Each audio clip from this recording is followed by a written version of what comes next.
Halo semuanya, di sini gua adalah Sofi dan partner gua adalah Ajril. Gua ingin sedikit menceritakan kutip dari cerita gua atau cerita yang gua buat bersama partner gua yang berjudul Mencari Kepingan yang Telah Hilang. Dan di sini juga gua ingin dokumentasikan cerpen gua yang sebelumnya sebuah kutipan teks, sekarang menjadi kutipan teks dan video. Cerita ini bisa dibilang cerita yang horor, mencekam, tragis, magis, bahkan juga sakral. Jadi bagi kalian yang buat melihatnya atau menonton mendengarnya, diharapkan kuat mental untuk menontonnya dan mendengarnya. Selamat menyaksikannya. Ini adalah kisah tentang Matteo, seorang pria yang hidupnya tiba-tiba dipenuhi mimpi buruk, suara-suara aneh, dan bayangan masa lalu yang tidak pernah bisa ia ingat dengan jelas. Semua dimulai dari satu hal, sebuah kecelakaan, dan seorang perempuan bernama Sophie, yaitu istri ia sendiri.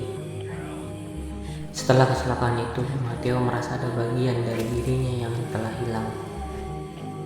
Ia sering terbangun di tempat aneh, mengalami mimpi berulang tentang rumah keluarganya, dan melihat bayangan tinggi dan selalu muncul saat ia mulai mengingat sesuatu yang penting. Sophie menghilang secara misterius. Tidak ada mayat, tidak ada jejak, hanya liontin miliknya yang tertinggal di benak dalam pikirannya.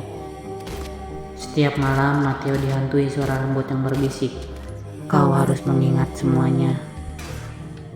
Suatu saat, Matteo kembali terbangun dalam rumah sakit gelap.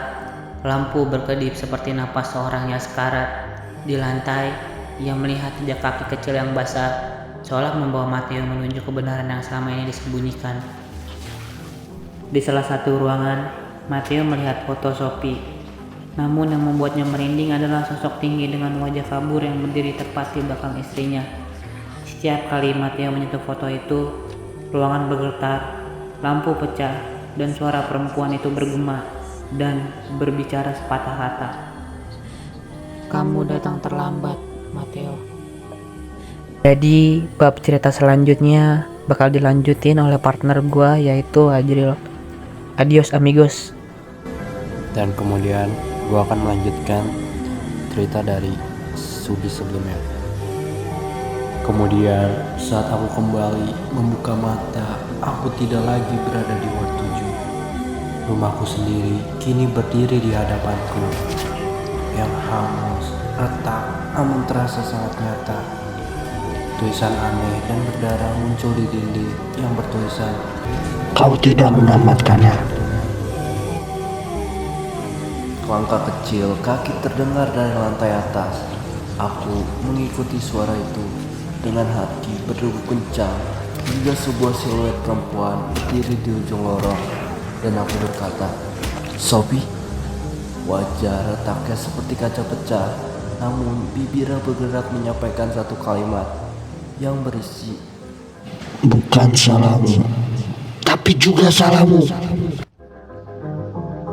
Saat aku tersentak mundur, ruangan runtuh seperti bayangan mimpi. Dalam sekejap, aku kembali berada di rumah sakit. Tepat di depan ruang arsip, aku menemukan sebuah rekaman CCTV. Dengan tangan gemetar, aku pun kemudian memutar. Di rekaman itu, tampak sosok asing memasuki rumah keluargaku. Malam tragedi itu, sosok itu menyerang Sophie. Tapi Sophie bertahan hidup, terlihat berlari sambil memegangi perutnya yang berdarah. Yang membuatnya membeku adalah adegan berikutnya. Di ruang keluarga, The Tall One berdiri di tengah ruangan, seolah melihat langsung ke arah kamera. Sophie berlari, menatap ke belakang sambil berteriak, "Jangan biarkan dia mengambil Matteo." Layar tiba-tiba dipenuhi wajah entitas itu. Monitor berkedip, alarm rumah sakit menyala keras. Aku berlari keluar saat semuanya mulai runtuh. Foto-foto Sophie terbakar, bayangan masa lalu terdistorsi, dan suara-suara samar memanggil namaku. Ketika aku berhasil keluar ke halaman depan, aku menemukan sesuatu di tanah. Liontin Sophie. Liontin yang tidak pernah ia lepaskan, dan dari balik kegelapan suara perempuan itu kembali bergema. Aku menggenggam leontin itu erat-erat, menatap gedung rumah sakit yang kini gelap total.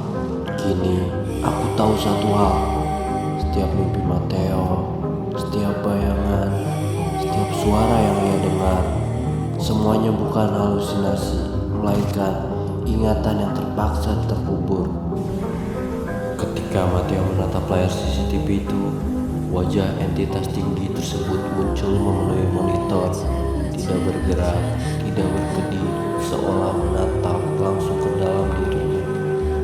Alarm rumah sakit berbunyi, lantai bergetar. Matteo berlari keluar, melewati foto-foto Sophie yang terbakar dan bayangan masa lalu yang hancur satu persatu. Hingga ia tiba di halaman depan, di tanah ada liontin Sophie dan suara lembut itu kembali berbisik.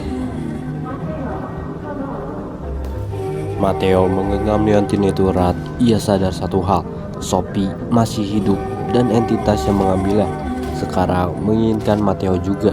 Ceritanya belum berakhir dan Matteo harus menelusuri kepingan terakhir dari masa lalunya untuk menyelamatkan perempuan yang ia cintai. Dan begitulah kisah Matteo malam itu. Sebuah perjalanan yang awalnya hanya sekedar mencari ingatan berubah menjadi sesuatu yang jauh lebih gelap dari yang pernah ia bayangkan. Sophie masih hidup yang ia yakini, tapi entitas yang mengikutinya mungkin saja bukan hanya menginginkan Sophie. Mungkin dari awal ia menginginkan Matteo.